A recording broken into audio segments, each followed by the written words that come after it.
You are losing battles you should be winning because you keep reacting before you think. Every emotional outburst, every defensive reply, every impulsive decision is proof that your mind is still being controlled by pressure instead of purpose. Winners are not people with fewer problems. Winners are people with greater command. They do not explode, they do not panic, and they do not hand their power to circumstances. They stay calm, they stay sharp, and they stay dangerous.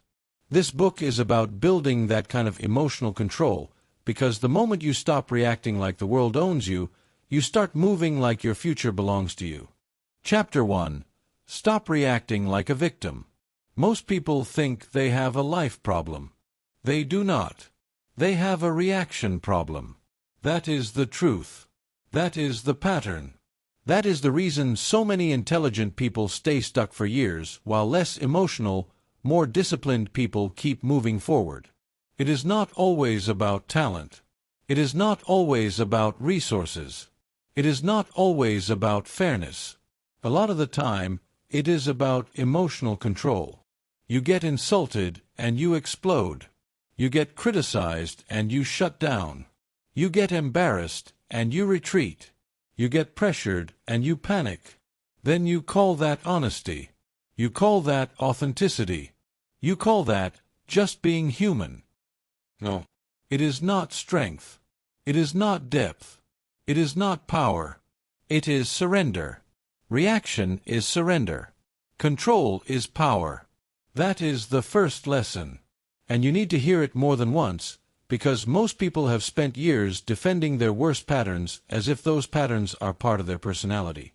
They say, "That's just how I am." They say, "I'm a passionate person." They say, "I can't help it." They say, "When I feel something, I show it." And where has that gotten them? Broken trust, missed opportunities, damaged reputations, weak decisions. Same life, different day. You have a choice. That's the key. You have a choice between feeling and obeying. Those are not the same thing. Your emotions are real, but they are not your orders. Read that again in your mind. Your emotions are real, but they are not your orders. You are allowed to feel anger. You are allowed to feel fear. You are allowed to feel embarrassment. You are allowed to feel frustration. But the moment you start treating every feeling like a command, you become dangerous to your own future. That is what victims do. They do not just suffer events. They surrender to reactions. They let circumstances enter the mind, seize the controls, and start driving. Then they act surprised when they crash. Look at the employee who almost had the promotion. Smart, capable, consistent. But under pressure, he becomes defensive. In meetings, he interrupts. He snaps when questioned. He treats feedback like disrespect. He thinks he is standing up for himself. He thinks he is protecting his image. He thinks force will create authority. It does not. It creates doubt. The people above him do not say, "What confidence?" They say, "What instability?" They do not think, "He is a leader." They think, "He cannot be trusted under pressure." And that is the key. The promotion was not lost in one meeting. It was lost in a pattern of reactions. The first loss was not the job title. The first loss was emotional control. Now look at the partner in a relationship who says, "I just love deeply." But every disagreement becomes a storm. Every misunderstanding becomes an accusation. Every delayed reply becomes suspicion. Every difficult conversation becomes an emotional weapon. That person is not protecting love. That person is destroying safety. Trust does not survive emotional volatility. Trust needs stability. Trust needs restraint. Trust needs someone who can feel intensely without turning every emotion into a performance, an attack, or a threat. You have a choice. You can feel hurt and still speak carefully. You can feel angry and still stay respectful. You can feel insecure and still refuse to become destructive. It is not about emotion. It is about discipline. That's the key. Now think about the entrepreneur under stress. Sales drop. A deal falls through. A competitor moves faster. Fear enters the room. And instead of slowing down, this person speeds up. They make desperate decisions. They slash prices out of panic. They fire people emotionally. They change direction every 3 days. They confuse movement with progress because stillness feels unbearable. But panic is expensive. Emotion makes noise. Strategy makes money. That is true in business. That is true in leadership. That is true in life. When you react emotionally, you narrow your vision. You stop seeing clearly. You stop evaluating. You stop leading yourself.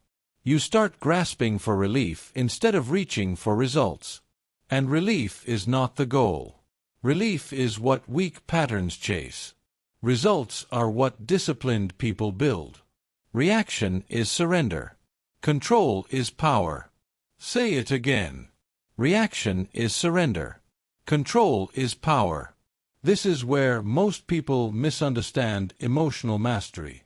They think control means suppression. They think control means pretending.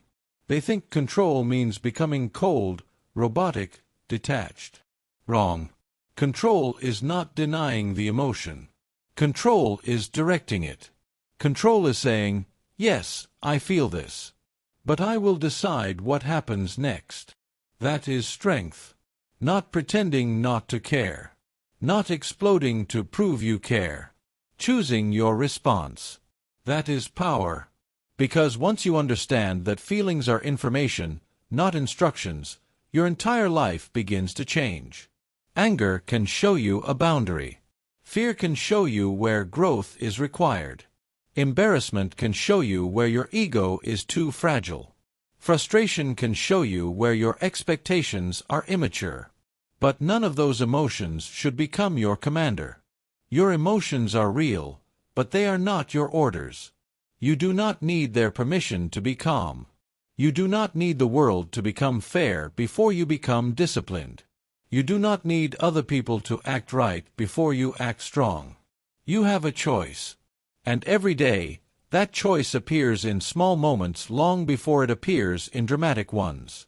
Someone cuts you off in traffic. Someone ignores your message. Someone criticizes your work. Someone says no. Someone misunderstands you. Someone disrespects you. In each moment, your old self says, react. Prove yourself. Defend yourself. Make them feel it. But your stronger self says, pause. Assess. Choose. That's the key. Because victims react to what happened. Winners respond according to what matters. There is a difference. A victim says, this made me act this way. A disciplined person says, this tested me, and I showed myself what still needs work. A victim hands over authorship. A disciplined person takes it back. So what do you actually do? First, stop glorifying your own chaos. Stop calling impulsiveness passion.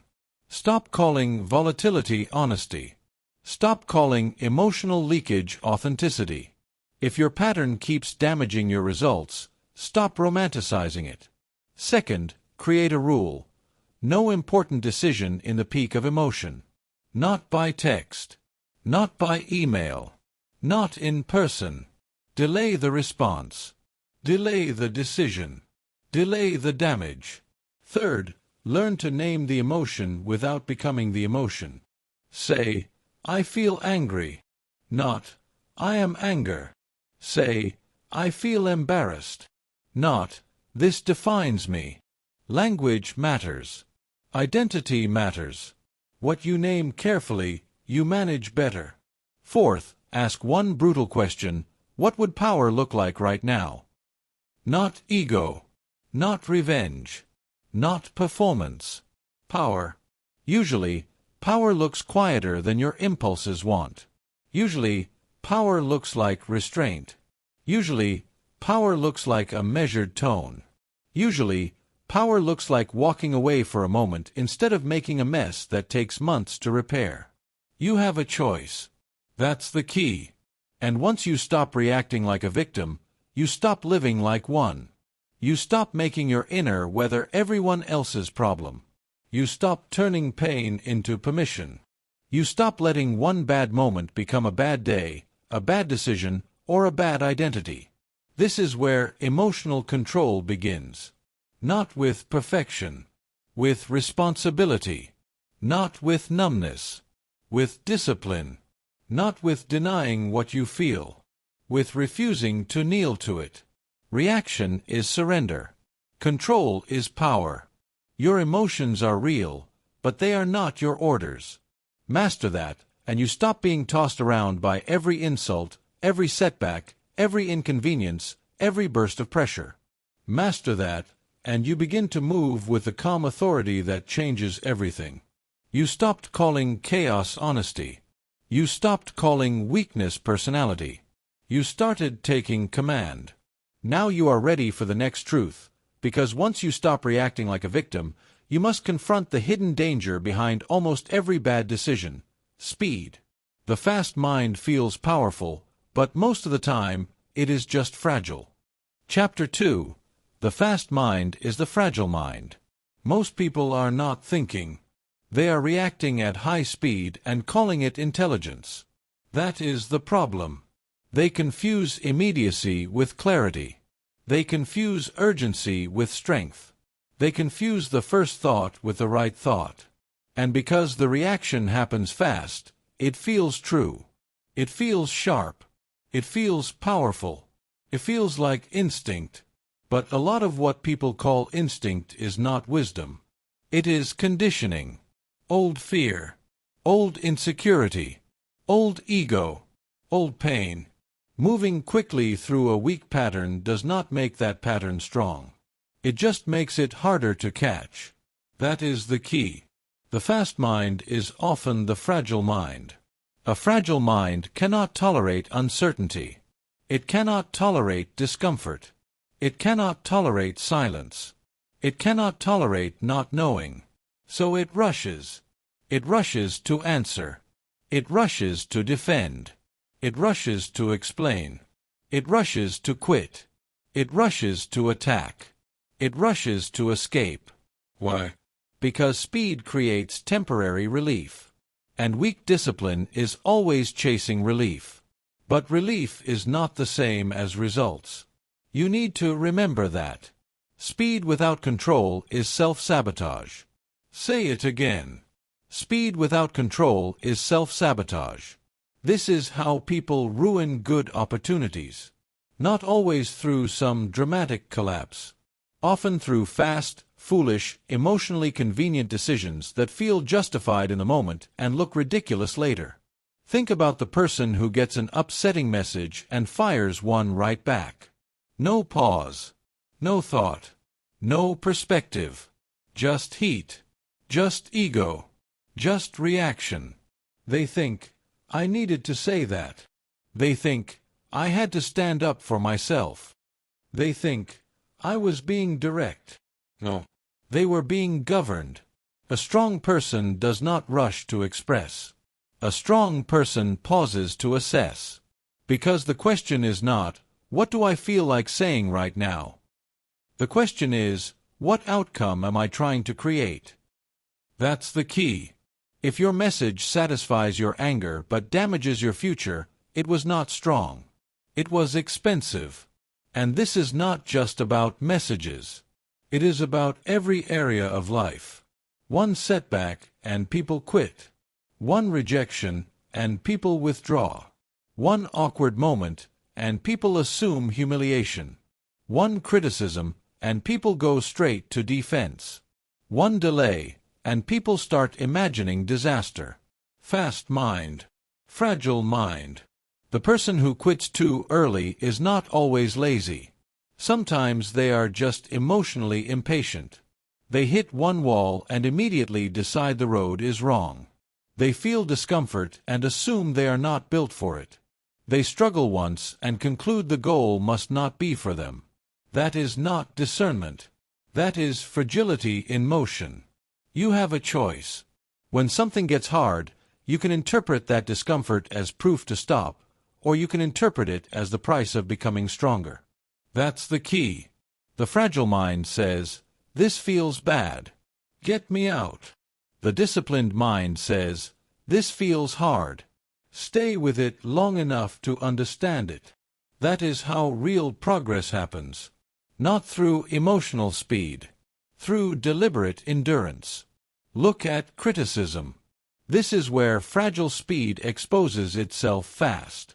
Someone gives feedback, and before the words even finish landing, the defenses go up. The posture changes. The face tightens. The explanations begin. The mind is no longer listening. It is preparing a counterattack. Why? Because fragile people do not hear information. They hear threat. And when the mind is moving that fast, it does not examine.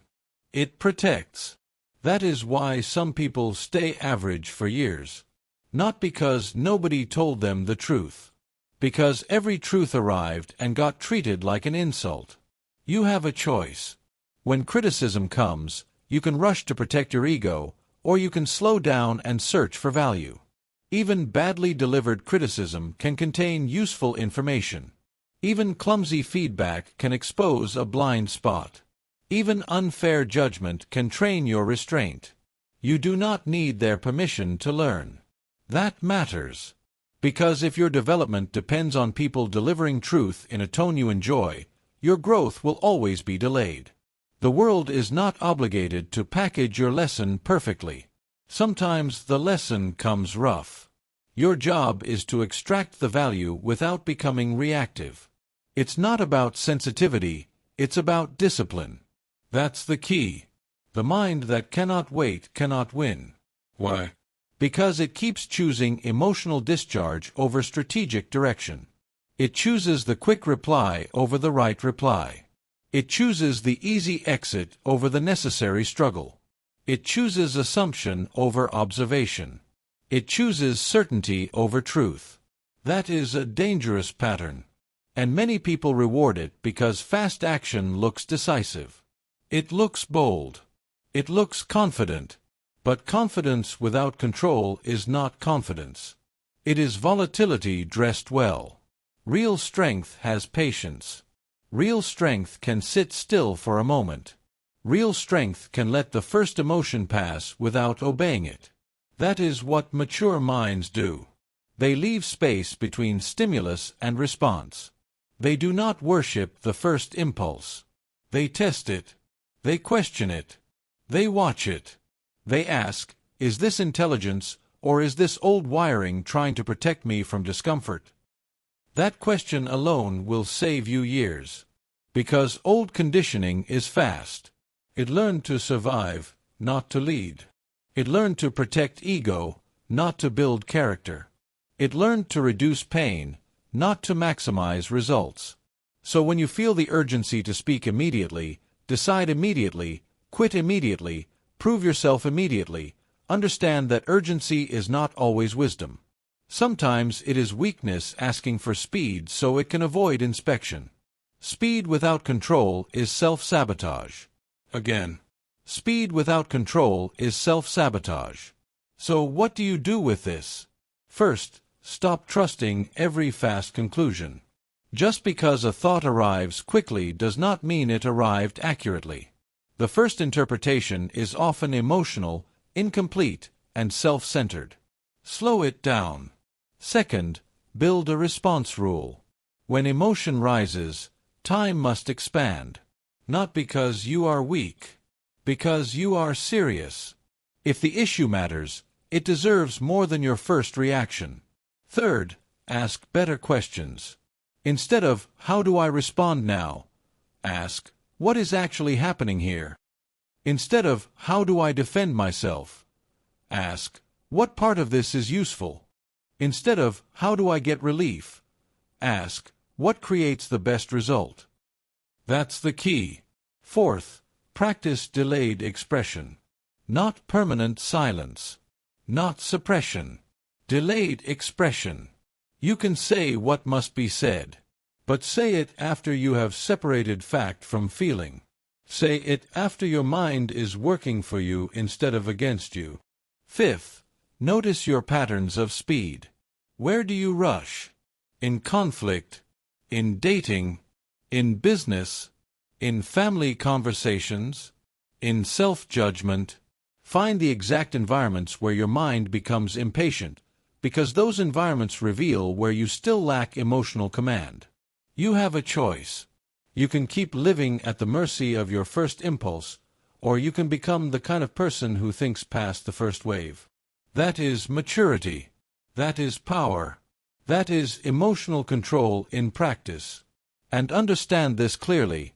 Slowing down is not weakness. Slowing down is often the first visible sign of inner strength. Weak people need to react quickly because they cannot hold tension. Strong people can withstand the discomfort of waiting long enough to see clearly. They do not rush to prove. They do not rush to escape. They do not rush to speak. They assess. They measure. They choose. You do not need their permission to be measured. You do not need the room's urgency to become your urgency. You do not need to match chaos to survive chaos. In fact, the person who refuses to move at the speed of panic usually becomes the most powerful person in the room. It's not about speed, it's about stability. It's not about expression, it's about evaluation. It's not about impulse, it's about discipline. That's the key. Because the fast mind feels strong for a moment. But the disciplined mind stays strong over time. And this entire book is about building that kind of strength. Not emotional theater. Emotional command. Not quick reactions. Clear responses. Not fragile speed. Strategic calm. You stopped glorifying knee-jerk thinking. You stopped calling every quick feeling instinct. You learned that the mind that cannot wait cannot win. Now you are ready for the tool that turns control into action, because once you stop rushing into reaction, you need a place to stand. You need a gap between emotion and behavior. You need the weapon that protects your judgment. Chapter 3. Pause long enough to see the truth. Most people do not have an emotion problem. They have a timing problem. They move too fast. They speak too fast. They decide too fast. They defend too fast. They assume too fast. And because they move before they see, they keep creating damage they could have avoided with one disciplined second. That is the truth. One controlled second can save 10 years of damage. That is not an exaggeration. 1 second before sending the text. 1 second before raising your voice. 1 second before quitting the job. 1 second before making the accusation. 1 second before saying the thing you cannot take back. 1 second. That is all. And yet most people never build that second. They live with no gap between feeling and action. So every mood becomes a command. Every trigger becomes a direction. Every uncomfortable moment becomes a chance to make life harder. That is why the pause matters. The pause protects the mission. Say it again. The pause protects the mission. Most people think pausing makes them look weak. They think if they do not answer immediately, they seem unsure. They think silence means losing ground. They think composure looks passive. They think stillness means fear. Wrong. The pause is not weakness. The pause is not hesitation. The pause is not avoidance. The pause is where strategy is born. That's the key. Without the pause, you do not choose. You discharge. Without the pause, you do not lead yourself. You leak yourself. Without the pause, you do not act from principle. You act from pressure. And pressure is a terrible leader when it enters an untrained mind. You have a choice. You can become a puppet of mood and impulse, or you can become a person with space inside. Space to think. Space to observe. Space to decide. Space to act in a way that protects what actually matters. That space is power. That space is maturity. That space is emotional control in visible form. Look at great leaders in tense negotiations. They do not rush to fill silence because they are not trying to win by noise. They hold. They listen. They let the other person reveal more. They do not treat every provocation like a command to respond. They understand something average people do not understand. The first person to react emotionally usually gives away information. The first person to rush usually shows insecurity. The first person to fill every silence usually proves they cannot carry tension. But leaders can carry tension. They can sit in it.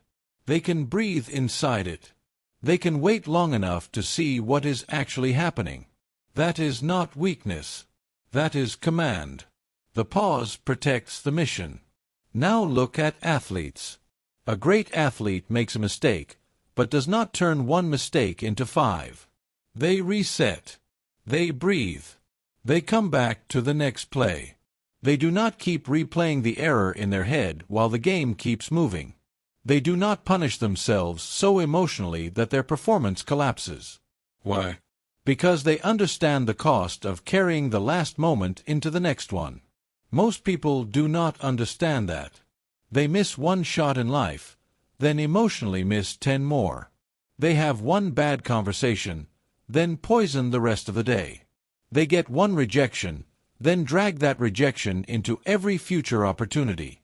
That is what happens when there is no pause. The mind stays fused to the last emotional impact, and performance drops. You have a choice. You can let one moment own the next moment, or you can reset. That's the key. And parents understand this lesson better than anyone when they finally mature. A child disobeys, makes a mess, pushes limits. The fragile adult shouts, reacts, escalates, makes the situation about ego. The child is no longer being taught. The child is now absorbing chaos. But the composed parent pauses, breathes, lowers the voice instead of raising it, corrects the behavior without handing over emotional stability. That parent is not weak. That parent is strong enough to guide without performing anger. It's not about intensity, it's about discipline. That's the key. The pause protects the mission. And what is the mission? The mission is the outcome that matters more than your immediate emotional relief. That matters in leadership. That matters in parenting. That matters in business. That matters in relationships. That matters in every room where pressure tries to make you forget who you are. Because that is what pressure does. It narrows your world until all you can see is your feeling. The pause breaks that spell. The pause reminds you there is something bigger than the feeling. The pause reminds you that the goal is not to express everything. The goal is to protect what matters. Protect the relationship. Protect the opportunity. Protect the standard. Protect the future. Protect the mission. The pause protects the mission. So how do you train it? Not by waiting for a major crisis. You train it in ordinary moments. You train it when the email annoys you. You train it when the traffic frustrates you. You train it when someone interrupts you. You train it when you feel misunderstood. You train it when your body wants to rush. That is where real control is built. Here is the sequence. Breathe. Observe. Label the feeling. Delay the response. Simple, but not easy. First, breathe. Not as a cliché. As a reset. As a command to the nervous system. One deep breath interrupts the speed of emotion. 2 breaths make space. 3 breaths give you the chance to return to yourself. You have a choice. Breathe before you break something. That's the key. Second, observe. What is actually happening here? Not your story. Not your fear. Not your wounded pride. What is happening? What was said? What was done? What facts exist? Observation separates reality from emotional distortion. Third, label the feeling. Say it clearly in your mind. I feel angry. I feel embarrassed. I feel threatened. I feel dismissed. Why does this matter? Because what you name, you can manage. What stays vague usually stays in control of you. Your emotions are real, but they are not your orders.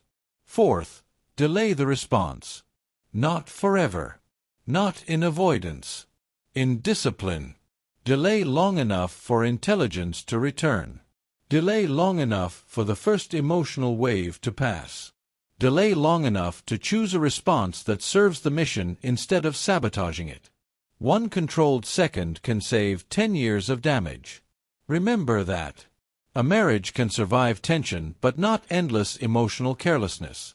A career can survive mistakes but not repeated volatility.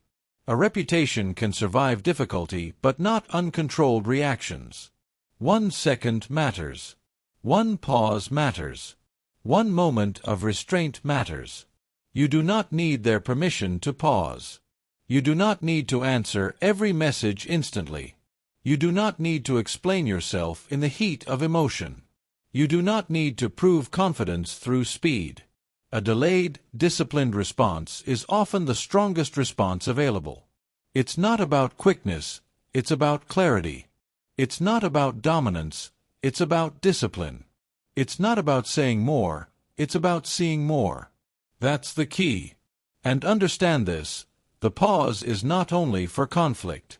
It is also for self-doubt. When your mind starts telling you that one failure means you are finished, pause. When insecurity starts telling you they are rejecting you, pause. When shame starts telling you to hide, pause. The pause does not only protect you from other people.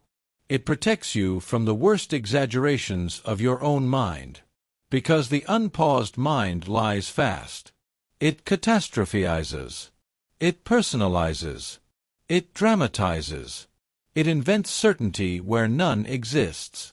But a paused mind can question the lie before acting on it. That is freedom. That is emotional command. That is how winners think under pressure. They are not emotionless. They are not slow because they are confused. They are deliberate because they understand the cost of acting from emotional fog. You have a choice. Pause and reclaim your mind. Or rush and become a puppet of mood. That is the choice. And the people who master this stop living as prisoners of the moment. They stop handing their future to every passing feeling. They stop mistaking reaction for strength. They start moving with precision. They start seeing clearly. They start protecting what matters. The pause protects the mission. Never forget it. Because this book is about more than calming down. It is about building strategic emotional control. It is about becoming the kind of person who cannot be cheaply pulled off course. The pause is your first weapon in that fight. It gives you back your sight. It gives you back your choice. It gives you back your power. You learned to slow the moment down. You learned that silence can be strength. You learned that 1 disciplined second can prevent years of regret. Now it is time to go even deeper, because once you can pause, you must stop letting other people set your emotional temperature. Chapter 4. Stop letting other people drive your nervous system. Most people think they are dealing with difficult people. What they are really dealing with is internal dependence. That is the harder truth.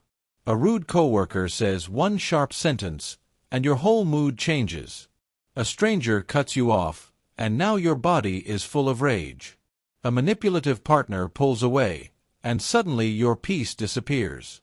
A negative comment shows up online, and your confidence starts collapsing. One person, one moment, one trigger, and now your inner state belongs to them. That is a problem, because if they can trigger you, they can steer you. That is the key. If they can trigger you, they can steer you. You need to hear that clearly. When someone can provoke your emotions on command, they own part of your mind. Maybe not forever. Maybe not officially. But in that moment, they are directing your energy, your attention, your chemistry, your thinking, and your behavior. They push a button, and you move. That is not freedom. That is remote control. And too many people are walking through life with their emotional controls sitting in the hands of rude coworkers, manipulative exes, online strangers, and random people who do not even deserve a second thought. That has to end. You have a choice. You can keep being emotionally available to every disturbance, or you can become selective about what gets access to your nervous system. That's the key. Your focus is too expensive to hand away. Your peace is too valuable to hand away. Your mental clarity is too valuable to hand away. And yet people do it every day. Someone at work is dismissive. You replay it for 6 hours. Someone does not text back fast enough. You start inventing stories. Someone criticizes your appearance, your ideas, your voice, your ambition, and now your entire day changes color. Why? Because you have not yet built emotional independence. You still think your state should rise and fall according to how other people treat you. That is a losing way to live. Because other people are unstable. Other people are inconsistent. Other people are selfish, wounded, distracted, insecure, arrogant, careless, manipulative, immature, and often completely unaware of the impact they have.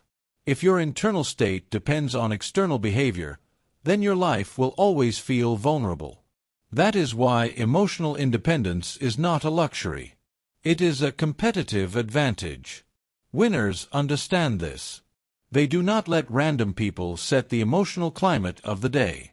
They do not let one weak person pull them into a weak state. They do not let disrespect become a mental occupation. They notice it.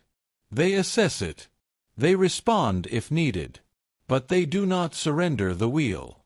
If they can trigger you, they can steer you. That phrase matters because it reveals the hidden cost of reactivity. The cost is not just the moment.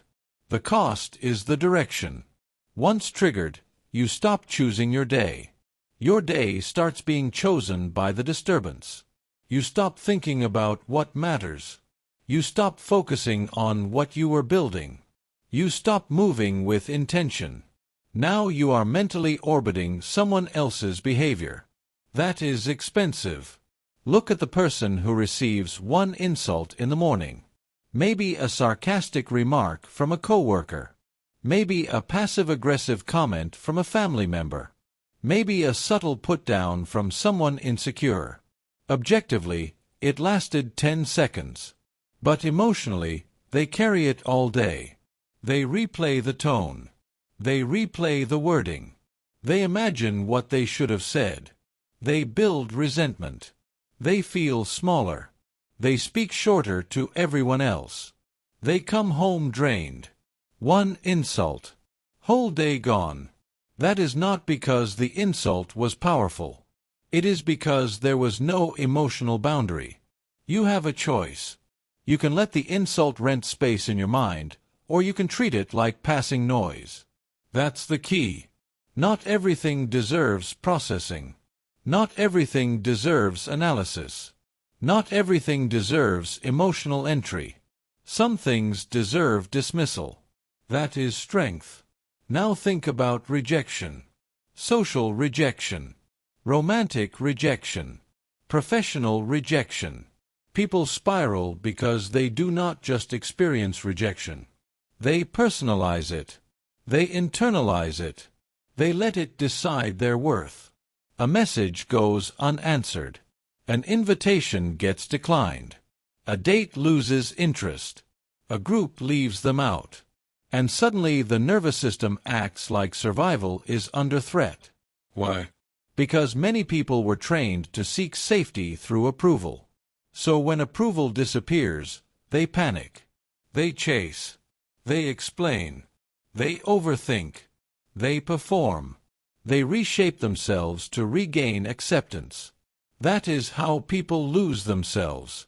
Not in one dramatic collapse, but in 1,000 small adjustments made to keep other people comfortable. That is why some people change plans to gain approval. They say yes when they mean no. They laugh when they are uncomfortable. They tone themselves down. They overextend. They apologize too quickly. They become agreeable, not because it is wise, but because they are scared of losing connection. You do not need their permission to stay grounded. You do not need their approval to keep your standards. You do not need their acceptance to maintain your direction. It's not about rejection, it's about discipline. That's the key. A manipulative person studies this weakness quickly. They learn that if they withdraw affection, you chase. If they act cold, you overperform. If they criticize, you scramble to prove yourself. If they create uncertainty, you abandon your standards to restore emotional relief. And now they are steering you. Not because they are powerful. Because you are available. If they can trigger you, they can steer you. This is why emotional control must become selective access. Not every person gets deep access to your state. Not every opinion gets equal weight.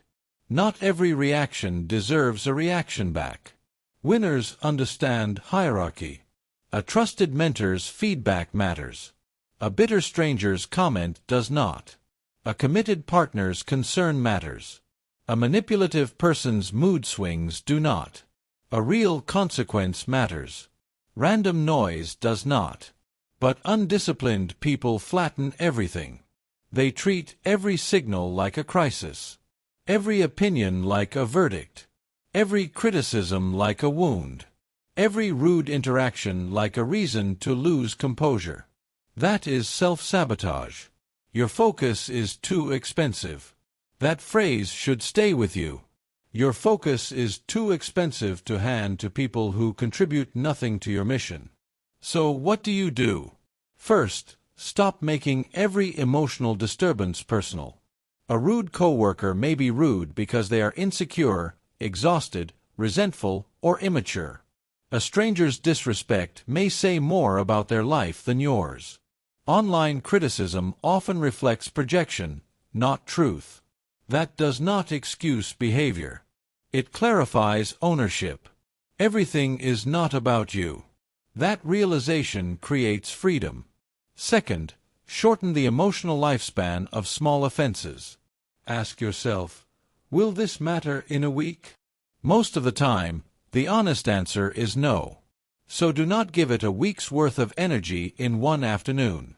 Third, build response filters. Before reacting, ask, is this useful? Is this true? Is this important? Is this mine to carry? If the answer is no, let it go. Not because you are weak, because you are disciplined. Fourth, stop negotiating your plans for approval. If you keep changing direction because you want people to like you, you are not living from values. You are living from emotional dependency. That will destroy self-respect over time. You have a choice. Choose alignment over approval. That's the key. Fifth, protect your inputs. Stop feeding your nervous system nonsense. Limit pointless arguments. Reduce exposure to people who thrive on drama. Do not scroll through content that leaves you angry, insecure, or mentally scattered for no reason. Emotional control is easier when you stop volunteering for chaos. You do not need their permission to guard your peace. That matters. Because many people act as if boundaries are rude. They are not. Boundaries are maintenance. Boundaries are how you keep random instability from becoming your internal atmosphere. Boundaries are how you stop other people from writing emotional weather reports inside your body. It's not about pleasing everyone, it's about protecting your mission. That's the key. And the mission is bigger than the mood. The mission is your work, your growth, your family, your health, your standards, your future. That is what must be protected. Not your ego. Not your image. Not your hunger for approval. If they can trigger you, they can steer you. Never forget that. Because emotional independence is not about becoming cold. It is about becoming sovereign. It is about deciding that your inner state will no longer be cheap enough for strangers, critics, manipulators, and insecure people to control. You can still care. You can still listen. You can still respond. But you do not have to absorb. That is power. That is maturity. That is the emotional control that creates winners. You stopped letting random people become the authors of your state. You stopped handing your nervous system to every insult, every rejection, every opinion. You remembered that your focus is too expensive to waste. Now you are ready for the deeper truth, because once other people stop controlling your emotional climate, you can finally understand what real strength looks like. It is not loud. It is not dramatic. It is not frantic. Chapter 5. The strongest person in the room is usually the calmest. Most people have been taught to misread strength. They think the loudest person is the strongest. They think the most aggressive person is the most certain.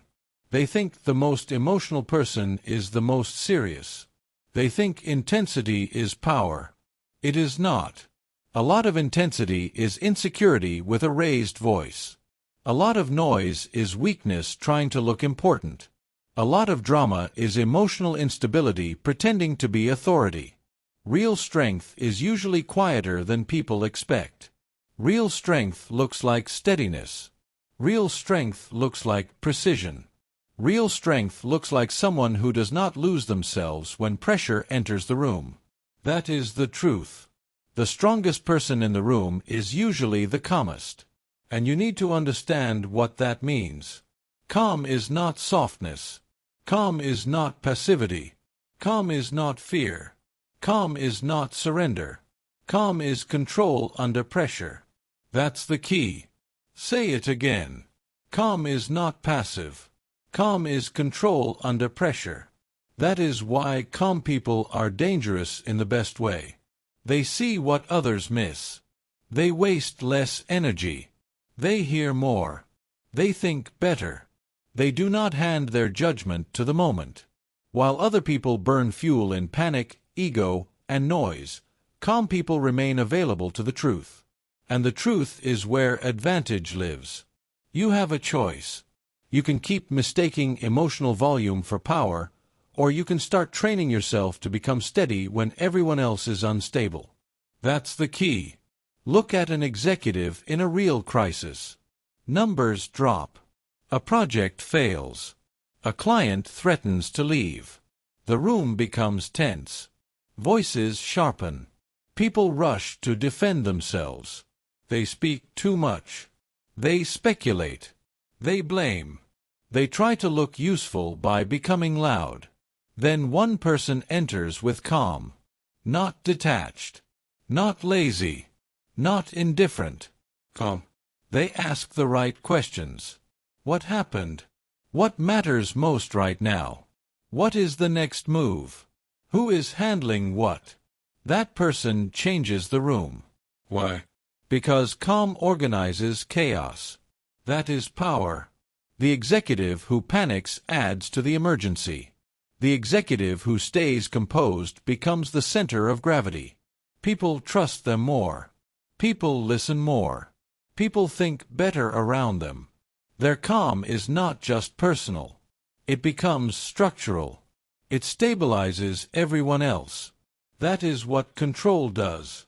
Calm is not passive. Calm is control under pressure. Now look at a fighter. Not just in sports. In life. But the athlete makes the lesson obvious. When a fighter gets hit, the amateur panics. They swing wildly. Their technique disappears. Emotion takes over. They are no longer fighting the opponent. They are fighting their own adrenaline. But the trained fighter stays composed under attack. Why? Because panic creates openings. Emotion leaks information. Tension drains energy. The composed fighter breathes, resets, adjusts, and stays sharp. They do not confuse motion with mastery. They do not confuse rage with effectiveness. They understand that the body under pressure will try to speed up, but the mind must slow down. That is strength. Not wild aggression. Controlled aggression. Not emotional discharge. Disciplined execution. It's not about force, it's about discipline. That's the key. And this applies far beyond a ring. It applies in arguments. It applies in family conflict. It applies in leadership. It applies when life hits you in the mouth and waits to see what kind of person you really are. Are you the person who gets hit and loses structure? Or are you the person who gets hit and keeps form? You have a choice. Most people mirror chaos. That is one of the biggest reasons they stay weak. Somebody becomes rude, so they become rude. Somebody becomes emotional, so they become emotional. Somebody gets frantic, so they match the frenzy. Why? Because emotional imitation is easy. It requires no discipline, no thought, no mastery, but it also creates no advantage. If the room is chaotic and you become chaotic, you have added nothing. If the other person is unstable and you become unstable, you have created no strength. You have simply copied the weakness in front of you. High performers refuse to do that. They do not mirror chaos. They interrupt chaos. That is what calm does. Calm changes the pattern. Calm says, I see the pressure, but I will not become the pressure. Calm says, I see the fear, but I will not let fear set my pace. Calm says, I see the noise, but I will speak with precision. That's the key. And speaking with precision matters. Because when most people are under pressure, they start talking from fear. They explain too much. They defend too quickly. They promise what they cannot deliver. They say things to soothe the moment instead of solve the problem. Weakness talks to relieve pressure. Strength talks to direct pressure. There is a difference. The calm person does not need 20 sentences when 5 will do. They do not need to perform certainty. They do not need to dominate the room emotionally. They only need to remain clear enough to move the situation forward. You do not need their permission to be measured.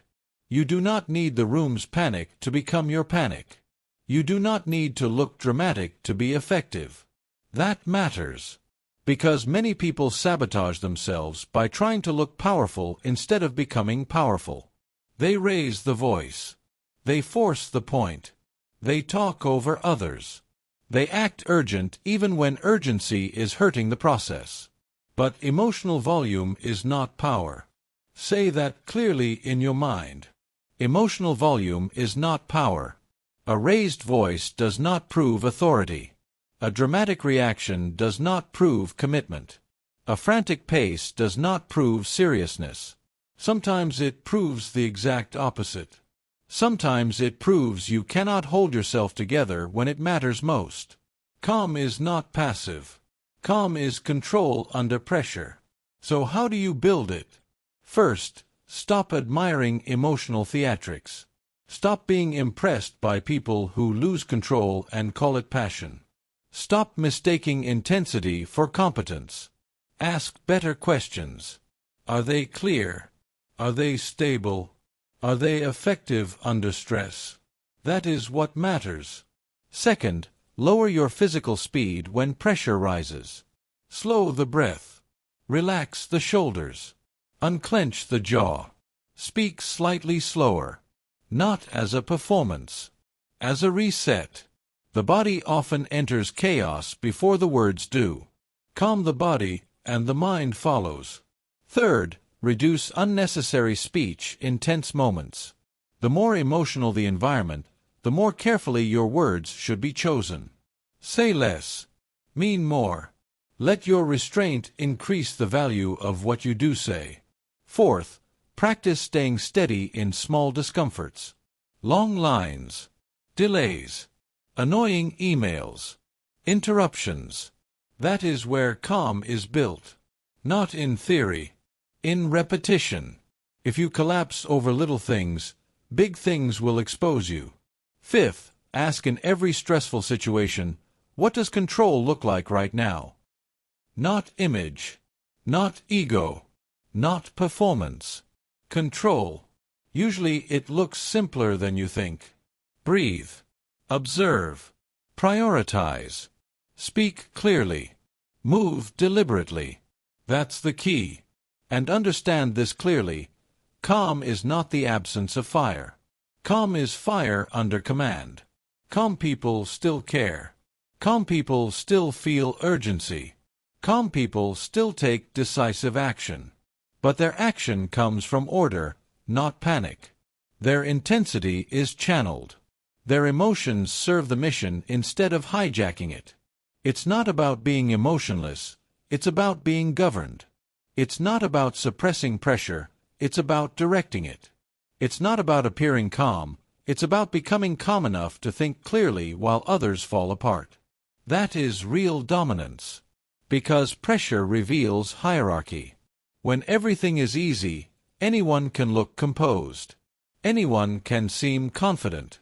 Anyone can look capable. But when the room gets tense, when outcomes matter, when time shrinks, when uncertainty spreads, then the truth appears. Who can still think? Who can still listen? Who can still choose? Who can still lead themselves? That person is powerful. And most of the time, that person is the calmest one in the room. You have a choice. You can keep performing intensity and calling it strength, or you can become the kind of person whose steadiness becomes an asset to every room you enter. The first path gives you momentary emotional release. The second path gives you trust, clarity, authority, and results. Choose carefully, because this entire book is about strategic emotional control. It is about becoming harder to shake, harder to manipulate, harder to derail. Calm is not decoration. Calm is function. Calm protects judgment. Calm protects language. Calm protects timing. Calm protects execution. Calm is not passive. Calm is control under pressure. Never forget it. You learned that true strength is not loud. You learned that emotional volume is not power. You learned that the calmest person in the room often has the greatest advantage because they still have access to the truth while everyone else is drowning in reaction. Now it is time to go deeper, because once you stop being impressed by noise, you must confront the hidden engine behind so much emotional suffering, the meaning you attach to events. Chapter 6. Master the story before the story masters you. Most people are not destroyed by events. They are destroyed by the meaning they assign to events. That is the truth. Something happens. Then a story gets attached to it. And that story becomes heavier than the event itself. That is why people suffer twice. First, they suffer what happened. Then they suffer what they tell themselves it means. That's the key. One setback happens, and the mind says, I am a failure. One rejection happens, and the mind says, I am unworthy. One delay happens, and the mind says, my life is falling apart. One criticism happens, and the mind says, nobody respects me. One awkward moment happens, and the mind says, I embarrassed myself beyond repair. Do you see the pattern? The event enters small. The story makes it massive. That is why emotional control is not just about calming the body. It is about disciplining interpretation. It is about refusing to let the first dramatic narrative become the truth you live inside. Event first. Story second. Choose the story. Say it again. Event first. Story second. Choose the story. Most people never learn this. They treat their first interpretation like a revelation. They assume the first meaning their mind produces must be accurate because it feels intense. But intensity is not accuracy. Emotional certainty is not truth. A strong feeling does not automatically point to a strong conclusion. That matters. Because an undisciplined mind exaggerates fast. It catastrophizes. It personalizes. It generalizes. It turns moments into identities. It turns obstacles into prophecies. It turns discomfort into doom. And then people wonder why they feel overwhelmed all the time. You have a choice. You can let every event pass through the filter of fear, ego, and insecurity, or you can begin examining the story before you obey it. That's the key. Look at failure. A project goes badly. A business idea does not work. An interview ends with rejection. A performance falls short. The event is simple. Something you attempted did not succeed. That is the event. But then comes the story. I knew I was not good enough. I always mess things up. This proves I do not have what it takes. Now the person is not dealing with one failed outcome. They are dealing with a full internal identity collapse created by interpretation. That is unnecessary suffering. Failure is an event. I am a failure is a story. Those are not the same thing. A disciplined person knows the difference. A disciplined person says, "This attempt failed. What is the lesson? What needs to improve? What do I do next?" That person stays close to the facts. That person keeps the event in its proper size. That person does not turn one result into a verdict on their worth. You do not need failure's permission to keep moving. You do not need a perfect record to maintain a powerful identity. It's not about perfection, it's about discipline. That's the key. Now look at rejection. This is where people suffer deeply because they attach identity to response. Someone loses interest. Someone says no. Someone chooses another candidate. Someone does not call back. Someone does not invite them in. The event is rejection. But the story becomes unworthiness. That means I am not enough. That means I am forgettable. That means something is wrong with me. No. Maybe it means the fit was wrong. Maybe it means timing was off. Maybe it means the other person had priorities you do not understand. Maybe it means absolutely nothing about your worth. But a wounded mind does not like uncertainty. So it manufactures a cruel story and treats it like clarity. That is what insecure interpretation does. It would rather hurt you with a story than sit in the discomfort of not knowing. Event first. Story second. Choose the story. That phrase is protection. Use it. Now think about delay. This is one of the most common emotional traps in modern life. Something takes longer than expected. Progress slows. Replies do not come. Results stall. Plans get postponed. And because people are impatient and emotionally undisciplined, they create a disaster narrative immediately. My life is falling apart. I am being left behind. Nothing ever works for me. That is not observation. That is dramatization. A delay is not a collapse. A pause is not a death sentence. A slow season is not proof that your future is broken. But if you keep telling yourself dramatic stories, your body will respond as if the drama is real. Your stress rises. Your patience disappears. Your decision-making gets worse. And now the story you invented starts affecting behavior in ways that create real damage. That is how internal narratives become external consequences. You have a choice. You can exaggerate the moment until it controls you, or you can reduce the moment back to what it actually is. That's the key. This requires ruthless honesty. Not soft honesty. Not convenient honesty. Ruthless honesty. Ask yourself, what actually happened? What part of this is fact? What part of this is interpretation? What part of this is fear? What part of this is ego? That is mature thinking. That is how you take power back from the stories that try to run your life. Because most emotional suffering is not created by clean facts. It is created by distorted narration. The mind becomes a bad storyteller, and the body pays the price. Some people personalize everything. A short reply means disrespect. A tired tone means rejection. A disagreement means betrayal. A correction means humiliation. Everything becomes about them. That is exhausting. And it is inaccurate. Not everything is a statement about your value. Sometimes people are distracted. Sometimes they are stressed. Sometimes they are careless. Sometimes they are wrong. Sometimes life is happening around you, not at you. That realization will calm you down fast. It's not about self-importance, it's about discipline.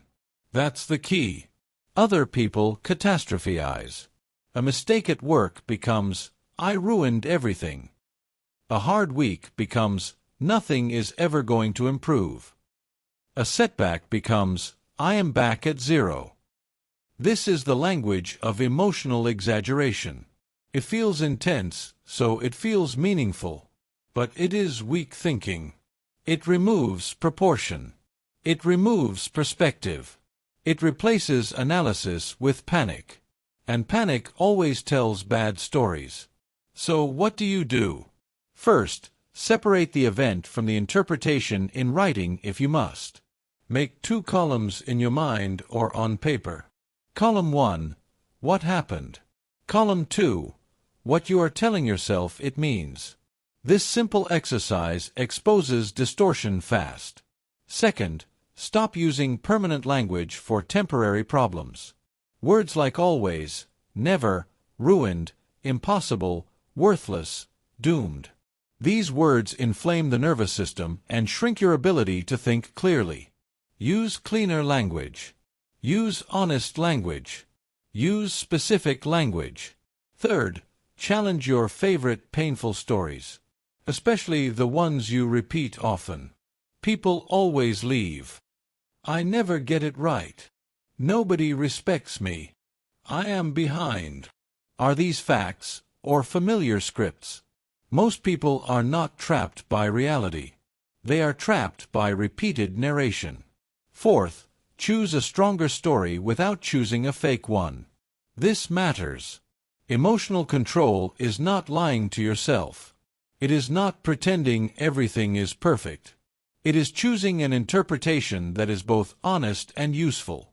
Not, everything is amazing. But, this is hard, and I can handle it. Not, nobody rejected me.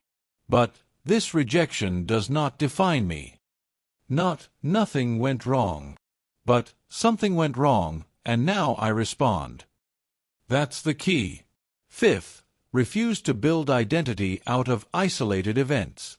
One failure does not define your capacity. One rejection does not define your worth. One delay does not define your future. One bad day does not define your life. You have a choice. You can turn moments into prisons, or you can treat them as moments. That is emotional maturity. That is strength. That is how you master the story before the story masters you. And understand this clearly. The mind will always generate stories. That is what minds do. The question is whether you will let those stories go unchallenged. A weak person believes every dramatic sentence the mind produces. A disciplined person examines it, tests it, resizes it, rewrites it when needed. Because the story you repeat becomes the state you live in. And the state you live in shapes the actions you take. So choose carefully. Event first. Story second. Choose the story. Never forget that. Because this entire book is about strategic calm. It is about stopping emotional reactions at the source. And one of the deepest sources is interpretation. The better you get at mastering your internal narrative, the less you will be ruled by fear, shame, panic, and projection. You will see more clearly. You will suffer less unnecessarily. You will act with more control. You learned that people do not just feel events. They narrate them. You learned that exaggerated stories create exaggerated emotions. You learned to interrogate your inner script instead of kneeling to it. Now it is time to move from private interpretation to public consequence, because once your internal story is under control, you must master the place where emotional weakness becomes most visible and most expensive. Chapter 7. Discipline your tongue or destroy your future. Most people do not destroy their future in one dramatic moment. They do it sentence by sentence. One careless reply. One emotional confession to the wrong person. One angry threat. One bitter comment. One insecure over-explanation. One unnecessary defense. One piece of gossip spoken for temporary relief and permanent damage. That is how it happens. Not always through catastrophe. Often through loose speech. And loose speech is usually not a language problem. It is an emotional control problem. That's the key. Loose emotion creates loose speech, and loose speech creates expensive consequences. Say it again. Loose emotion creates loose speech, and loose speech creates expensive consequences. You need this chapter because your mouth will expose what your mind has not mastered. You can pretend to be calm. You can pretend to be disciplined. You can pretend to be strategic. But when pressure rises, the tongue reveals the truth. It shows whether you have command or whether you are still being dragged around by ego, fear, resentment, and impulse. Speech is where emotional weakness becomes public. Speech is where internal chaos becomes external cost. Speech is where people lose trust, lose leverage, lose respect, lose relationships, and lose opportunities they were fully capable of keeping. You have a choice. You can keep using words to discharge emotion, or you can learn to use words to protect outcomes. That's the key. Most people speak to relieve themselves. Strong people speak to serve the mission. There is a difference. Look at oversharing. A person feels insecure, uncertain, lonely, or desperate for connection. So they start talking too much. They reveal too much too soon. They explain their wounds to people who have not earned access.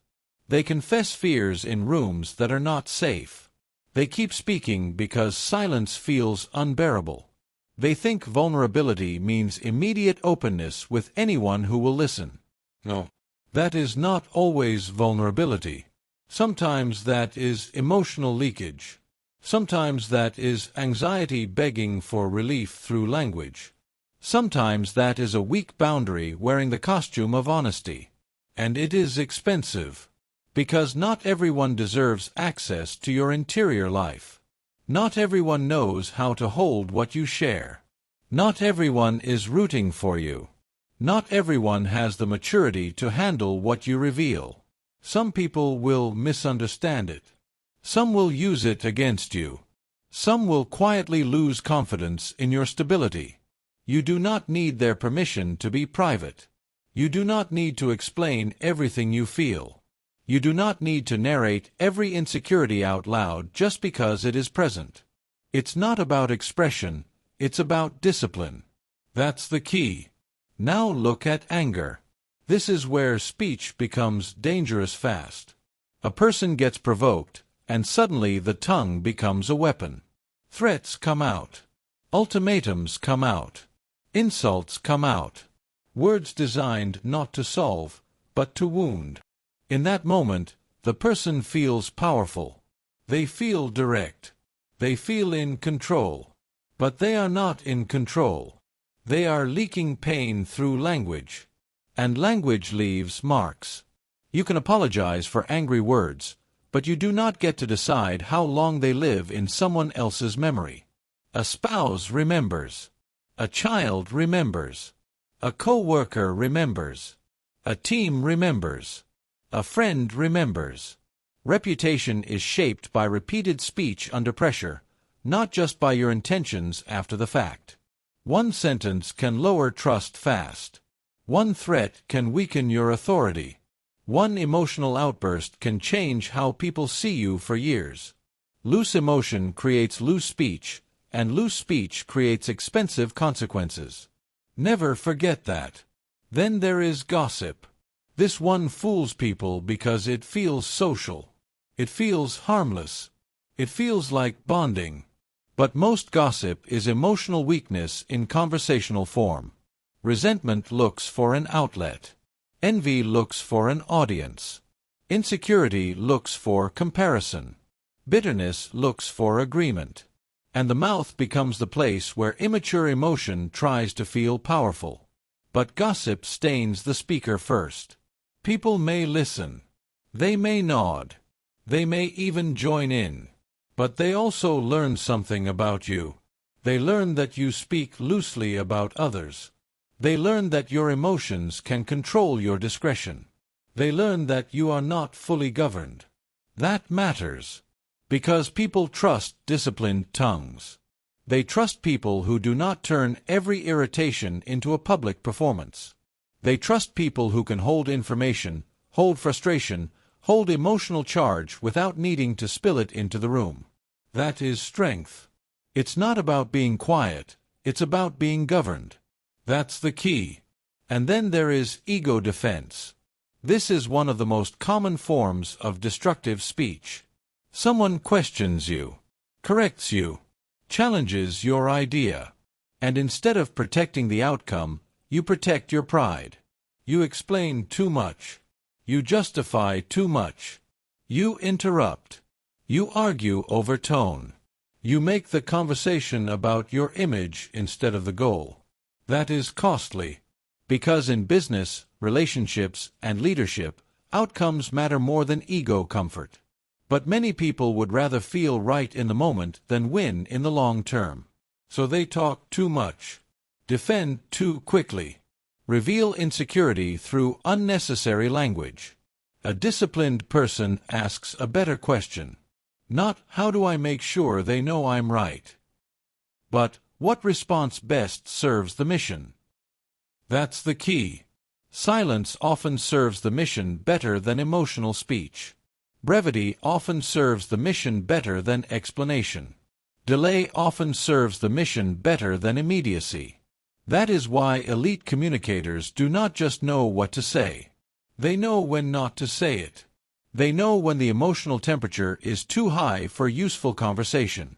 They know when another sentence will only add heat, not clarity. They know when timing is part of wisdom. You have a choice. You can speak from the heat of the moment, or you can wait until your words are aligned with your standards. That is power. Not silence from fear. Silence from discipline. Not brevity from weakness. Brevity from control. Not delay from avoidance. Delay from intelligence. This is how strong people protect their future. So what do you do? First, speak less when emotional intensity is high. This rule alone will save you. When you are angry, embarrassed, resentful, or desperate for approval, reduce your word count. You are not at your clearest. Do not let temporary emotion create permanent language. Second, stop treating every emotional urge as something that must be verbalized. Not every thought deserves a sentence. Not every feeling deserves an audience.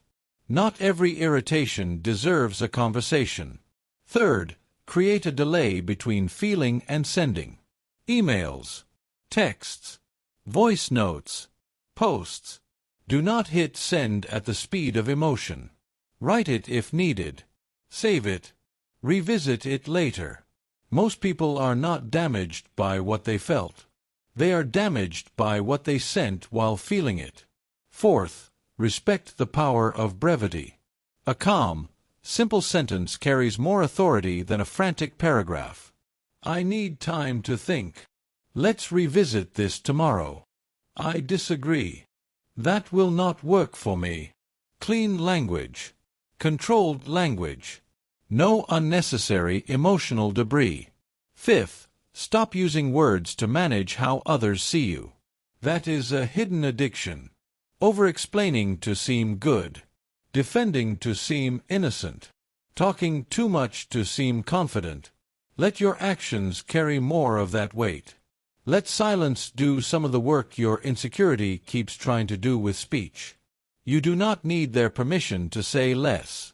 You do not need to fill silence to prove worth. You do not need the final word to keep your power. That matters. Because many people think control means saying the perfect thing. Sometimes control means saying nothing until you can say the necessary thing. Sometimes the most mature sentence is the one you never release.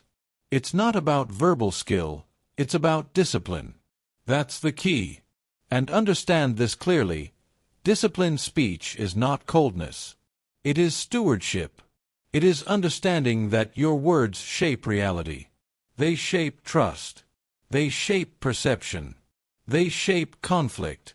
They shape whether people feel safe with you, respect you, follow you, hire you, forgive you, or distance themselves from you. Your tongue is not a toy. It is a tool, or a weapon. And emotional people often do not know which one they are holding until the damage is done. So become selective. Become measured. Become slower. Let words pass through standards before they leave your mouth. Ask yourself, is it true? Is it necessary? Is it useful? Is it timely? If not, leave it unsaid. That is not suppression. That is power. Loose emotion creates loose speech, and loose speech creates expensive consequences. Live by that. Because this book is about emotional control that creates winners. And winners understand that speech is not merely expression. Speech is strategy. Speech is reputation. Speech is leadership. Speech is consequence. The more control you gain over your words, the less damage your emotions can do to your future. You learned that a careless mouth can leak a weak mind.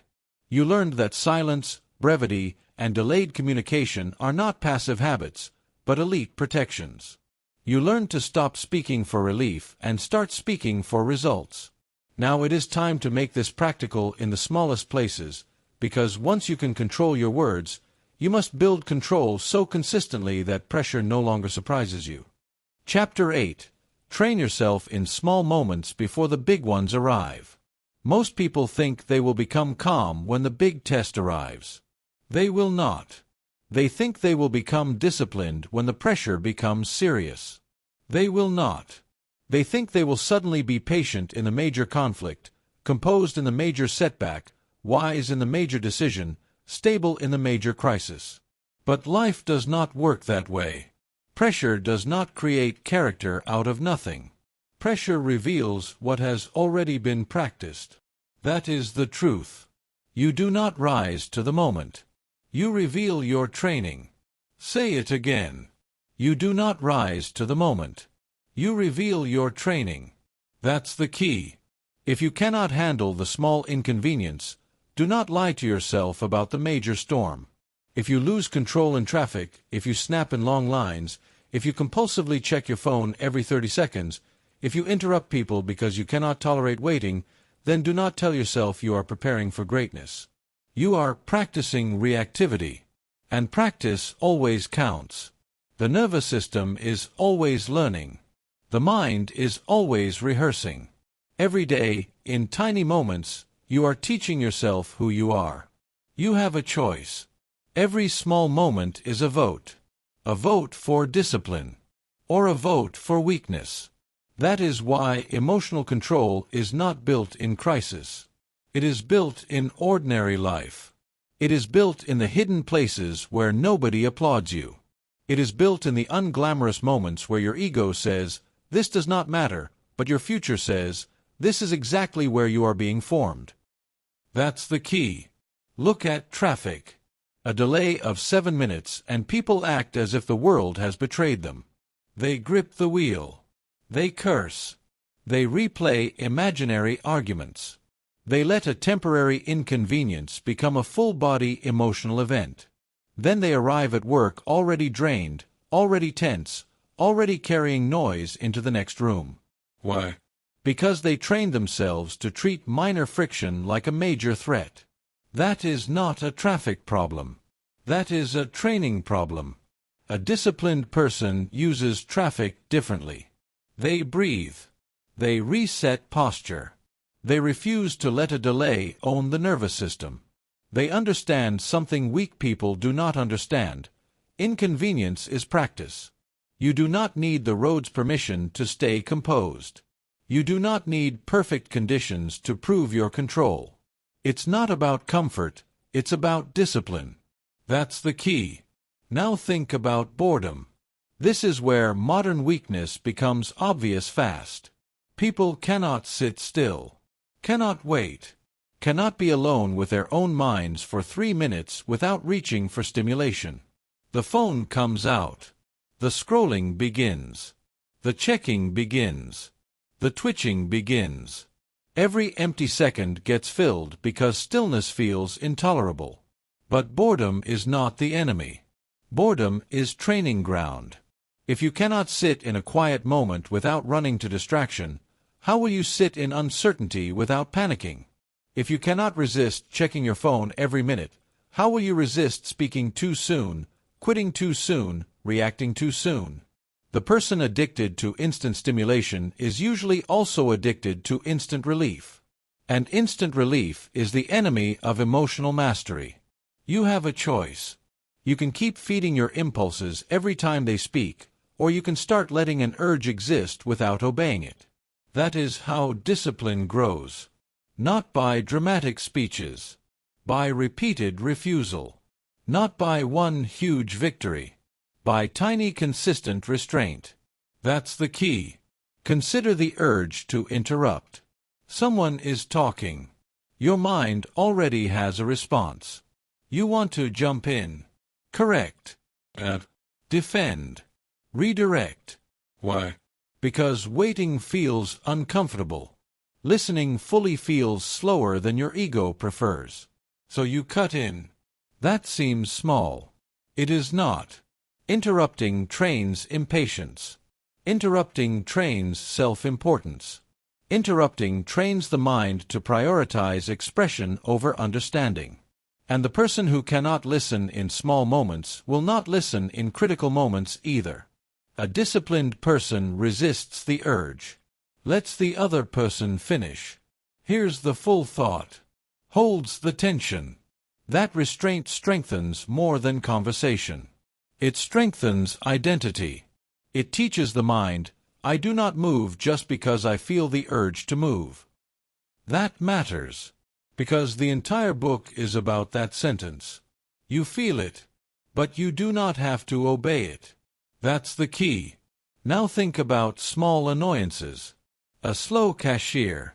A late meeting. A noisy room. A technical issue.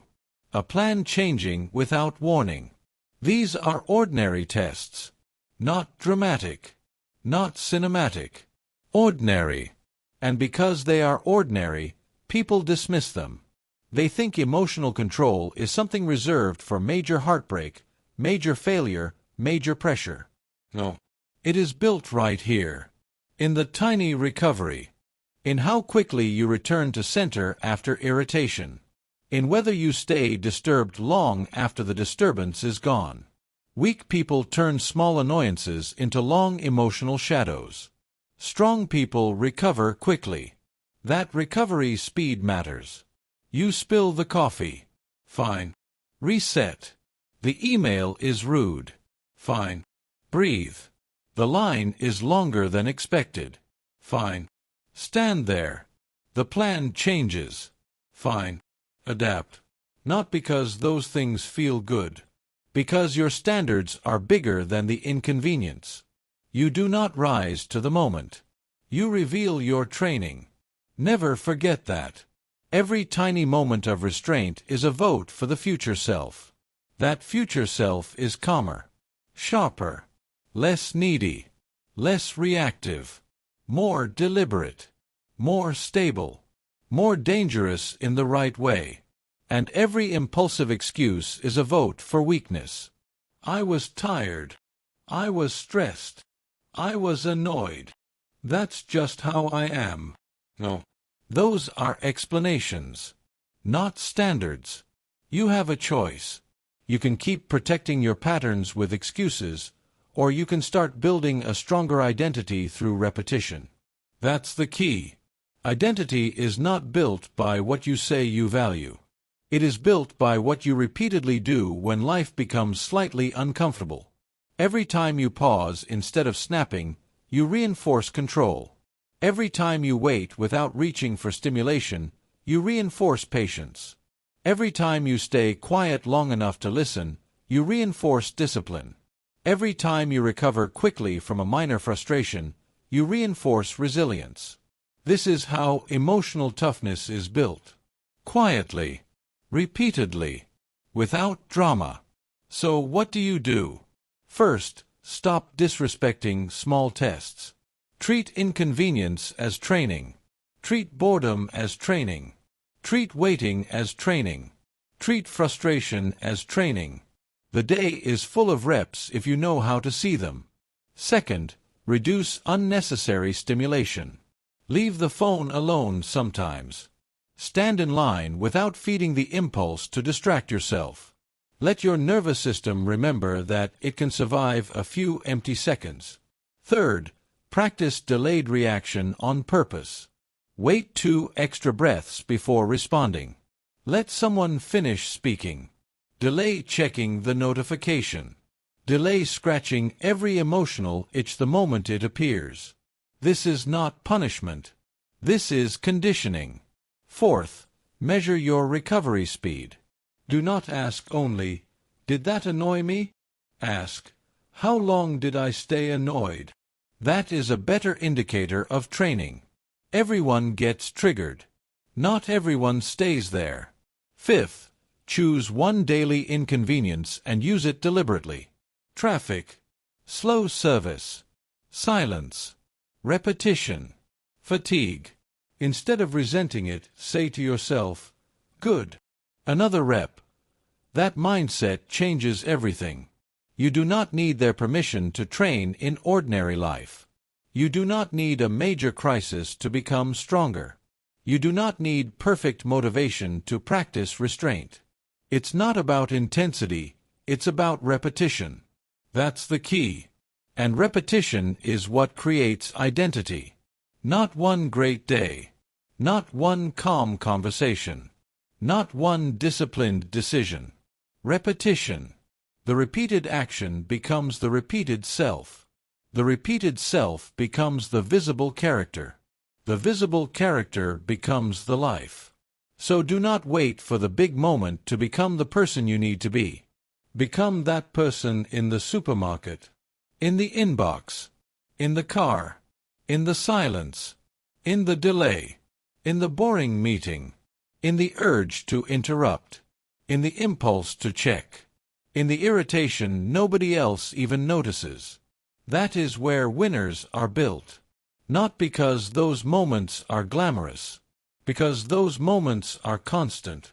And the person who uses constant moments well becomes hard to break when the rare major test finally comes. You do not rise to the moment. You reveal your training. Live by that. Because this book is about emotional control that creates winners. And winners do not rely on mood, inspiration, or heroic last-minute discipline. They build their reactions in advance. They train the nervous system before the battlefield. They become steady in the small places so they can be powerful in the large ones. You stopped waiting for pressure to magically improve you. You started treating daily life like a training ground. You learned that every small restraint is a vote for the person you are becoming. Now you are ready for the next step, because once your training becomes consistent, pressure itself begins to change shape. It stops being something that breaks you and starts becoming something you can use. Chapter 9. Turn pressure into precision. Most people do not fail under pressure because pressure is evil. They fail because pressure hits an untrained mind. That is the truth. Pressure is not your enemy. Untrained pressure is. Say it again. Pressure is not your enemy. Untrained pressure is. That's the key. Pressure by itself is not the problem. Deadlines are not the problem. Expectations are not the problem. Scrutiny is not the problem. Uncertainty is not the problem. The real problem is what happens inside you when pressure arrives. The breathing changes. The thoughts speed up. The body tightens. The emotions get louder. And if you have not trained your mind, you start treating pressure like a signal to panic. That is where people lose. Not in the situation. In the state. Because emotional control is the bridge between stress and execution. Without it, pressure becomes noise. With it, pressure becomes focus. You have a choice. You can let pressure scatter you, or you can train yourself to let pressure narrow you. That is power. That is precision. That's the key. Most weak performers do the same thing under stress. They expand in the wrong direction. They think about everything at once. They imagine every consequence at once. They try to solve 10 problems in one breath. They become emotional, and emotion makes the field look larger and more threatening than it is. That is why people collapse under deadlines. Not because the task is always impossible. Because the mind becomes sloppy. The pressure gets interpreted as danger instead of direction. So the person spirals. They procrastinate. They overthink. They jump between tasks. They catastrophize. They waste energy worrying about the clock instead of using the clock. A disciplined person does something different. They simplify. One breath. One priority. One move. That is the formula. One breath, one priority, one move. Remember it. When pressure rises, complexity is seductive. But complexity is often panic in disguise. The mind wants to run everywhere because it feels safer than standing still long enough to focus. But scattered action is rarely powerful. It is usually emotional leakage wearing the mask of productivity. The calmer mind almost always makes the cleaner move. That's the key. Look at deadlines. A weak mind sees a deadline and turns it into identity drama. If I do not do this perfectly, I am finished. I am already behind. This is too much. I cannot handle this. Now the task is no longer just work. It has become an emotional theater. And emotional theater steals execution. The person opens tabs, checks the phone, overplans, restarts, stalls, complains, and mentally drowns. The disciplined mind stays closer to reality. What is the actual deliverable? What matters most right now? What is the next clean step? That person does not deny the pressure. They direct it. They let urgency sharpen attention instead of shatter it. Pressure is not your enemy. Untrained pressure is. Now think about performing under scrutiny. A presentation. A competition. An interview. A difficult conversation. A room where people are watching, evaluating, waiting to see if you crack. This is where emotional leakage becomes obvious. People talk too fast. Explain too much. Fidget. Overcompensate. Lose the thread. Why?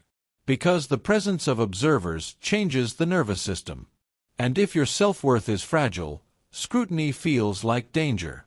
But trained people do not perform for relief. They perform for clarity. They do not ask, "How do I make sure nobody judges me?" They ask, "What is the cleanest way to deliver what matters?" That is a completely different mindset. And it changes everything. A composed speaker under scrutiny pauses before answering. Breathes between points. Accepts silence without panicking. They do not need to impress with speed. They do not need to prove intelligence with volume. They trust structure. They trust preparation. They trust clarity. You do not need their permission to be composed. You do not need the room to feel easy before you act with control. It's not about confidence, It's about discipline. That's the key. Now consider decision-making in uncertainty. This is where many people become emotionally expensive. The future is unclear. The data is incomplete. The outcome is not guaranteed. So the mind starts grasping. It wants certainty now. It wants reassurance now. It wants a perfect map before making a move. But life rarely gives that. So what happens? Weak minds leak emotion into the decision. They make choices to escape discomfort rather than to create results. They rush because uncertainty hurts. They delay because uncertainty hurts. Either way, pain is driving. That is not decision-making. That is emotional avoidance. A trained mind handles uncertainty differently. It accepts that not all information will arrive on time. It asks, what do I know? What matters most? What is the strongest available next move? Then it moves without melodrama. That is precision. Not because everything is clear. Because the mind stayed clear enough to act. You have a choice. You can demand certainty before acting, or you can develop the discipline to act cleanly within uncertainty. That is what adults do. That is what leaders do. That is what winners do. And understand this, pressure is not something to eliminate from your life. It is something to convert. Pressure can become panic, or pressure can become concentration. Pressure can become emotional fog, or pressure can become sharpness. The difference is training. You do not rise to the occasion. You reveal your conditioning. That is why this chapter matters. Because emotional control is not only about feeling better. It is about performing better. It is about protecting execution when the stakes go up. Anybody can seem disciplined when nothing is being tested. The question is what happens when time shrinks, expectations rise, and the outcome matters. Do you get louder? Or do you get clearer? Do you get frantic? Or do you get focused? Do you make emotional moves? Or do you make clean ones? That's the key. So what do you do under stress? First, reduce the frame. Do not try to solve your whole life in one anxious moment.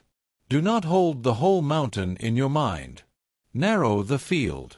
One breath, one priority, one move. That phrase is practical because it cuts through panic. One breath. Calm the body. One priority. Identify what matters most. One move. Act on that and nothing else. Second, stop narrating pressure as disaster. Pressure often means something matters. That is all. It does not automatically mean you are losing. It does not automatically mean you are failing. It does not automatically mean you are not capable. Stop adding emotional fiction to functional difficulty. Third, protect your language under stress. The words you use shape the state you live in. This is too much weakens you. This is intense, and I can handle the next step steadies you. Language matters because interpretation directs physiology. Fourth, train visible calm. Slow the breath. Lower the shoulders. Relax the jaw. Speak slightly slower. Write shorter lists. Eliminate unnecessary decisions. Stress multiplies confusion when the body is chaotic. Order the body, and the mind becomes easier to aim. Fifth, choose clean action over emotional action. Emotional action is dramatic, rushed, and often wasteful. Clean action is simple, timely, and outcome-focused. Send the essential email. Finish the key page. Make the necessary call. Ask the direct question. Under pressure, simple often wins. The calmer mind almost always makes the cleaner move. Never forget that. It's not about intensity, it's about precision. It's not about working harder, it's about directing energy better. It's not about escaping pressure, it's about training your response to it. That's the key. Pressure is a revealer. It shows you where you still make things bigger than they are. It shows you where your emotions still outrun your judgment. It shows you where you still want relief more than results. Good. See that clearly. Then train it. You do not need their permission to simplify. You do not need perfect conditions to perform with control. You do not need the pressure to disappear before you become effective. You need command. You need clarity. You need discipline. And discipline is built exactly here, in the moments when the heart is fast, the stakes feel high, and the easy move would be panic. That is where you choose something better. That is where you become someone better. Pressure is not your enemy. Untrained pressure is. Live by that. Because this entire book has been teaching you how to stop being ruled by emotional immediacy. Here, that lesson becomes practical performance. The pause becomes execution. The calm becomes output. The control becomes results. This is where emotional mastery stops being theory and starts becoming visible competence. You learned that pressure does not have to break your focus. You learned that stress can be narrowed into clarity. You learned that one breath, one priority, and one move can turn panic into performance. Now there is only one final step, because once you can stay sharp under pressure, you must become the kind of person whose stability is no longer occasional. It must become identity. Chapter 10. Become unshakable. At some point, this stops being about techniques. It stops being about breathing methods. It stops being about pauses, scripts, resets, and recovery tools. Those matter. They matter a lot. But eventually, the real question becomes deeper. Who are you? Not what do you do when you remember. Not how do you act on your best days. Who are you when life presses on you without warning? Who are you when nobody is clapping? Who are you when emotions rise hard and fast? That is the real question. Because emotional control cannot remain a part-time behavior if you want a strong life. It cannot be something you visit when you are inspired and abandon when you are uncomfortable. It has to become identity. It has to become the way you live, the way you think, the way you move, the way you carry pressure. That's the key. Stable mind, strong life. Say it again. Stable mind, strong life. This final chapter is not about trying harder once in a while. It is about becoming someone different. Someone steadier. Someone cleaner. Someone less available to chaos. Someone who no longer treats emotional control like a trick, but like a personal standard. You have a choice. You can keep seeing discipline as something you occasionally practice, or you can start seeing it as who you are.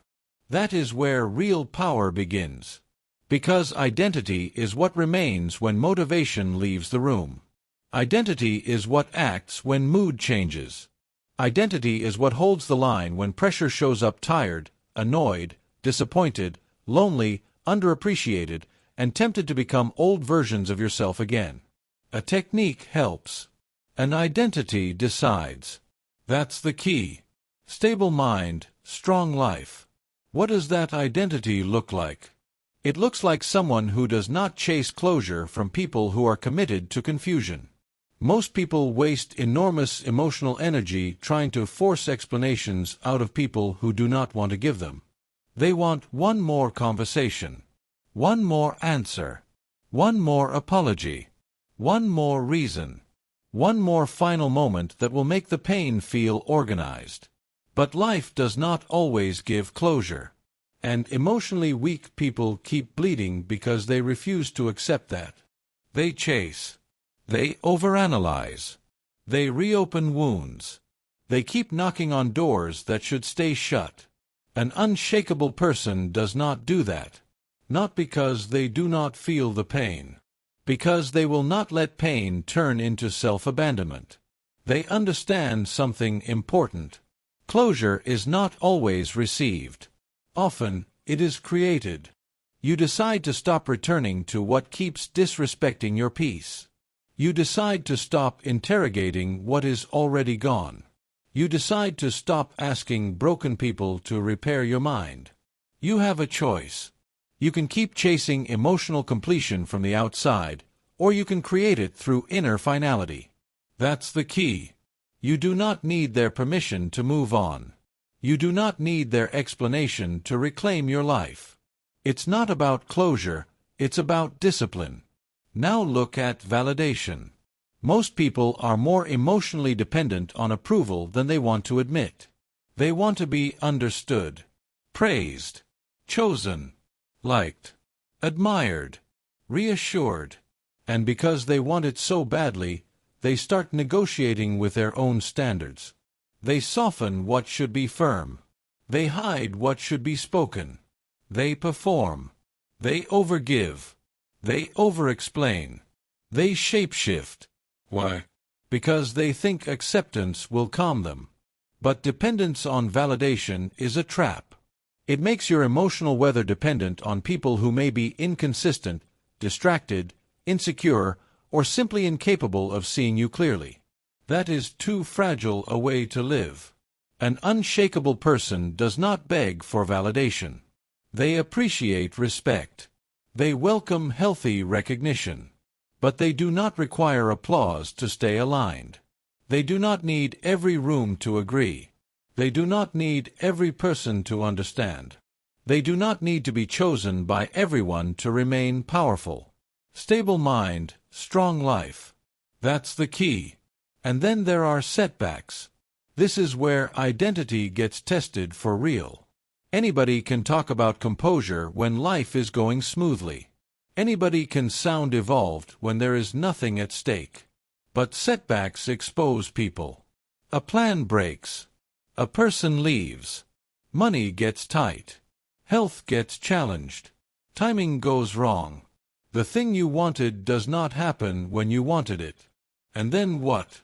Do you collapse? Do you spiral? Do you turn one hard chapter into a full identity breakdown? Or do you stay standing? That is what unshakable means. Not untouched. Standing. Not emotionless. Standing. Not free from pain. Standing. That's the key. A stable person still hurts. Still grieves. Still feels frustration, loneliness, anger, disappointment. But they do not hand those feelings the authority to define the whole self. They do not build a home inside a temporary storm. They let the emotion move through, but they stay rooted in something deeper than mood. Purpose, standards, direction, truth. That is why unshakable people are emotionally governed by purpose. Not by impulse. Not by drama. Not by craving. Not by ego. By purpose. And purpose gives shape to pain.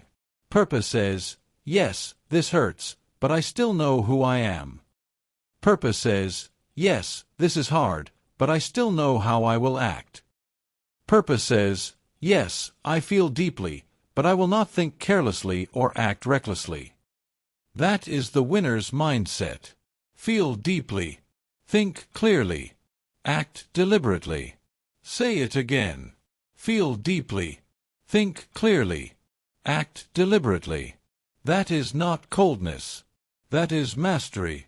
Because some people hear this kind of message and think it means becoming numb, becoming detached, becoming emotionally dead. No. That is weakness in another form. Being unshakable does not mean feeling less. It means being led less by what you feel. That is different. A weak person is yanked around by every emotional current. An unshakable person can feel the current and still choose direction. That is power. Stable mind, strong life. So what must you do now? First, stop identifying with your old instability. Stop saying, I'm just emotional, as if that sentence is a life sentence. Stop glorifying your history of chaos. Stop protecting patterns that have already cost you enough. The past may explain you, but it does not get to define you. Second, decide who you are before the next test arrives. Not during the argument. Not during the rejection. Not during the setback. Before. Decide now.